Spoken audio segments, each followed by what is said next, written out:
Histoire comment le noir est devenu blanc. On entend souvent dire qu'on ne peut pas rendre le noir blanc ou le blanc noir. J'en ai parlé une fois à mon amie brésilienne et elle m'a regardé avec surprise. Oh! Oui.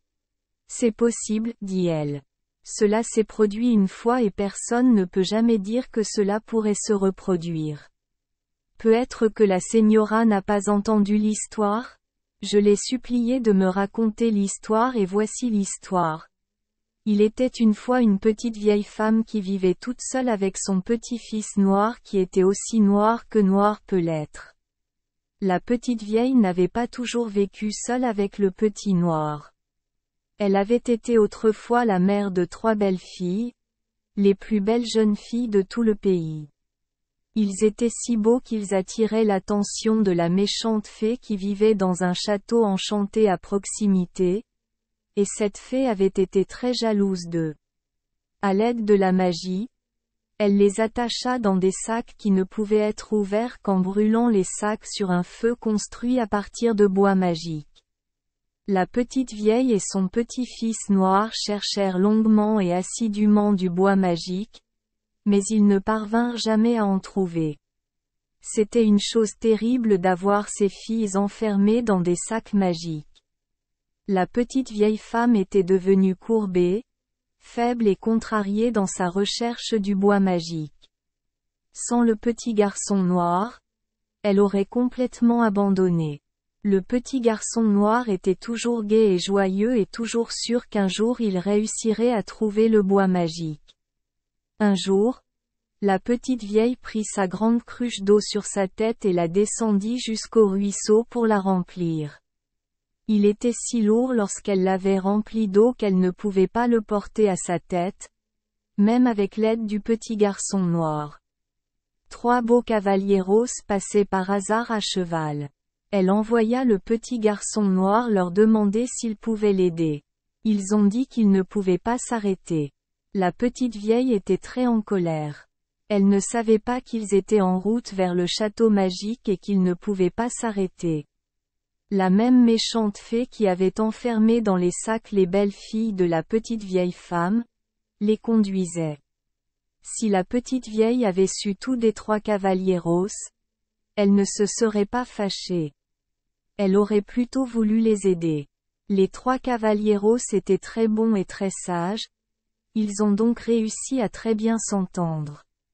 Dès qu'ils atteignirent le château enchanté, la fée leur montra leur lit. Elle avait marqué chaque lit avec une bougie. Personne auparavant n'avait été assez sage pour souffler ces bougies. Ces cavalieros soufflaient les bougies et cela enlevait le pouvoir de la fée sur eux. Ils ont pu s'échapper du palais. Lorsque la méchante fée vint les mettre dans ses sacs magiques, elle trouva les lits vides. Les 3 cavalieros prirent leurs chevaux et repartirent par le même chemin par lequel ils étaient venus.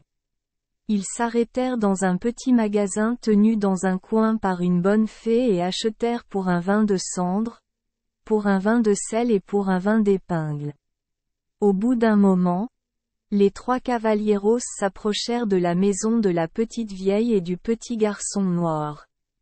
La petite vieille était toujours en colère parce qu'ils avaient refusé de s'arrêter et de l'aider à porter sa cruche d'eau jusqu'à sa tête. Lorsqu'elle les vit arriver, elle leur lança des pierres. Bien sûr, c'était une chose très stupide à faire. Quand les 3 cavalieros virent ce qui se passait, ils furent très surpris. Ils avaient oublié le petit garçon noir et la petite vieille qu'ils leur avaient demandé d'aider. Quand ils la virent venir avec les pierres, ils pensèrent qu'elle devait être une méchante fée sous la forme d'une petite vieille femme. Le cavalero qui avait dans sa poche l'équivalent d'un vingtaine de cendres lui lança les cendres. Il faisait nuit. La petite vieille arriva quand même avec ses pierres. Le cavalero qui avait dans sa poche un vin de sel lui jeta le sel. Aussitôt une mer d'eau salée apparut entre les 3 cavalieros et la petite vieille. La petite vieille arriva quand même avec ses pierres. Le cavalero qui avait dans sa poche pour un vin d'épinglettes lui lança les épingles. Aussitôt, Une haute haie d'épines sortit de terre entre la petite vieille et les 3 cavalieros. La petite vieille était trop en colère pour penser clairement. Si elle n'avait pas été aussi en colère, elle aurait su immédiatement qu'il s'agissait sans doute de bois magique. Le petit garçon noir, cependant, avait de l'intelligence. Il s'empressa de ramasser les branches même si les épines lui déchiraient les mains. Bientôt, il avait rassemblé un gros tas de bois, pareil à ceux qu'on fait dans les rues pour les brûler les soirs de fête. La petite vieille vit ce qu'il faisait et courut chercher les sacs magiques dans lesquels ses filles étaient emprisonnées. Ils posèrent les sacs sur le tas de bois magique et allumèrent le feu. Il y eut un grand bruit semblable à celui du tonnerre. Des 3 sacs magiques surgirent 3 belles jeunes filles qui avaient été préservées vivantes dans les sacs par un miracle de Nossa Senhora. La petite vieille et ses 3 belles filles se tournèrent pour remercier le petit garçon noir pour ce qu'il avait fait. Le petit garçon noir n'était plus noir. Il était devenu blanc. Les 3 cavalieros épousèrent les 3 belles jeunes filles et le petit garçon, désormais blanc, grandit pour devenir le plus grand cavallero de tous. Merci les enfants des Esperluette Croisillon 39. Avoir écouté des contes de fées au jour Esperluette Croisillon 39. 8. Espérons que les histoires apporteront aux enfants des moments heureux et significatifs. Si vous aimez notre chaîne, veuillez appuyer sur le bouton S Esperluette Croisillon 39.